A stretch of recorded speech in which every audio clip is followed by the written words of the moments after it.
అర్థం కాలేదు అది సరిగ్గా చాలా మంది చెప్పలేదు ఏంటి అసలు క్వశ్చన్ గురించి వినబడింది. ఏం మాట్లాడతాం అంటే వెరీ డిస్రెస్పెక్ట్ఫుల్ అట్లా మాట్లాడడం అన్నది.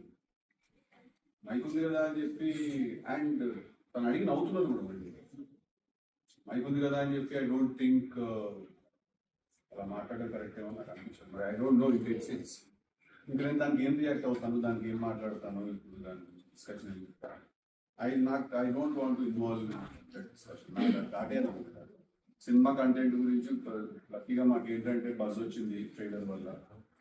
కాస్త సడన్ గా అందరూ అసలు రేట్లో ఉందా లేదా సినిమా అనే డిస్కషన్ నుంచి పాజిటివ్ స్టార్ట్ అయింది. So I want to be there. అంటే ఏదో ఇప్పుడు ఇది ఎట్లుంటుందంటే ఇప్పుడు సినిమాలో hero underground police officer అయితే రియల్ లైఫ్ లో కూడా ఆయన చంపులు తిరుగుతున్నాడు. సినిమాలో హీరో డ్రగ్ ఎడిక్ట్ అంటే రియల్ లైఫ్ కూడా అది పని చేస్తుంటారు. అలా కాదు కదా, అది సినిమా, అది మర్చిపోతున్నారు ఆ విషయం సినిమా అనేది.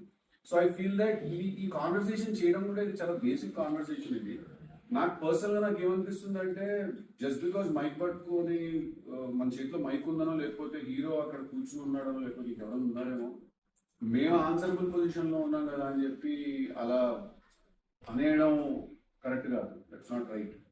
ఇంకా అది వాళ్ళు రియలైజ్ అవ్వాలి. బికాస్ ఎవరైతే నన్ను క్వశ్చన్ అడిగారో నాకు తెలియదు. జస్ట్ 5 minutes ముందు నన్ను ఇంటర్వ్యూ కోసం రిక్వెస్ట్ చేశారు. సడన్ గా వచ్చి పట్టుకుని మైక్ పట్టుకునేసరికి పద్ధతి మారింది. సో అక్కడ కూర్చుని మైక్ పట్టుకోవడంలో ఏదో ఒక పవర్ అయితే ఫీల్ అవుతున్నాడు.